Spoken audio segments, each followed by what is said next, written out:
Вітаю вас, мае даражэнькія. Гаворка сёння пойдзе аб дзяржаўным гербе нашай краіны. Кожная дзяржава мае герб і сцяг. Яны з'яўляюцца сімваламі яе незалежнасці. Гербы ёсць не толькі ў дзяржаў, але і ў гарадоў. І ў асобных людзей. Слова «герб» паходзіць ад нямецкага «эрбе», што перакладаецца на беларускую мову як «спадчына». Яшчэ ў старажытныя часы ваяры малявалі на сваіх шчытах нейкія знакі, каб у баі іх можна было адрозніць ад іншых. Паступова гэтыя малюнкі сталі перадавацца ад бацькі да сыноў, станавіліся сімваламі роду. Не кожны чалавек і не кожны род маглі мець свой герб. Гэта была прывілея толькі свабодных людзей, якія адносіліся да вышэйшых саслоўяў. І горад атрымліваў герб толькі калі быў вольным, меў права на самакіраванне. У сярэднявеччы такое права называлася Магдебургскім, бо першым яго атрымаў нямецкі горад Магдебург. Шмат якія беларускія гарады былі вольнымі і мелі свае гербы. Першым з іх атрымаў магдебургскае права Брэст. Правіцелі, князі або каралі рабілі герб свайго роду дзяржаўным. Так адбылося і ў вялікім княстве літоўскім, агульнай дзяржаве беларусаў, літоўцаў і украінцаў. У канцы 13 стагоддзя князь Віцень абвясціў свой радавы герб пагоня агульнадзяржаўным. Беларусь шмат цярпела ад набегаў чужынцаў. І калі войска не спраўлялася з пагрозай, аб'яўлялася пагоня. Гэта азначала, што кожны мужчына, які можа трымаць зброю ў руках, павінен стаць на абарону сваёй краіны. Герб пагоня – гэта выява ўзброенага воіна на белым кані на чырвоным шчыце.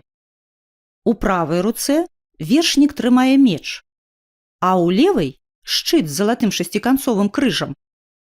Такі крыж быў вядомы нашым продкам яшчэ з часоў язычніцтва. Гэта быў знак Ярылы, бога цёплага вясновага сонейка і ўраджаю. Святыня Беларусі – крыж Ефрасінні Полацкай, таксама шасціканцовы. Пагоня была дзяржаўным гербам шмат стагоддзяў. Пад сцягам з яе выявай войскі Вялікага княства Літоўскага разам з польскімі палкамі разбілі крыжакоў у Грунвальдскай бітве. Яе мы можам убачыць на вокладцы статуту ВКЛ, зборніка законаў гэтай дзяржавы.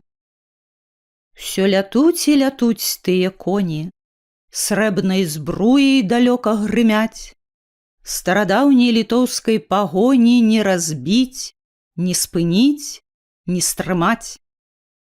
Так пісаў пра герб Літвы і Беларусі паэт Максім Богданович. Калі была абвешчаная першая беларуская нацыянальная дзяржава, Беларуская народная рэспубліка, пагоня стала яе гербам. Не забыты гэты старажытны сімвал і ў нашы дні. 4 гады, з 1991 па 95, пагоня была гербам Рэспублікі Беларусь.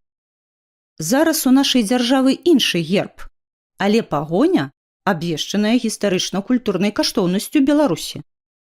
Яна з'яўляецца гербам Віцебскай вобласці. Выява пагоні ёсць у гербах некаторых беларускіх гарадоў, напрыклад, Магілёва і Лепеля. Сучасны дзяржаўны герб Беларусі цесна звязаны з гісторыяй БССР, Беларускай савецкай сацыялістычнай рэспублікі. Паглядзіце, як выглядаў герб БССР у розныя гады.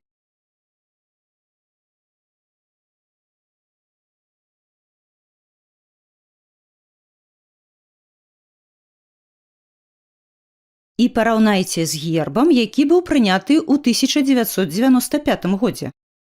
Засталося шмат агульных элементаў.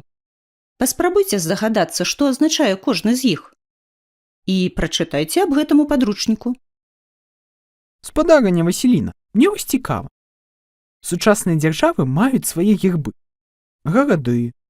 А ў асобных людзей гербы захаваліся? Я, напрыклад, або вось Надзейка, можам атрымаць герб? Цікавае пытанне, Змітрок. У нашай дзяржаве няма княжацкіх або шляхецкіх тытулаў. Калі твая сям'я паходзіць з нейкага шляхецкага роду, то можна пашукаць матэрыялы аб яго старажытным гербе. А калі і не паходзіць, то гэта таксама не перашкода. Мы ўсе зараз людзі вольныя, а значыць, маем права мець свой герб. Ён можа адлюстроўваць гісторыю сям'і, заняткі яе членаў, той уклад, які яны ўнеслі ў развіццё нашай краіны. Ёсць такая старажытная навука – геральдыка, аб правілах складання гербоў. Мы будзем яе вывучаць? Хачу!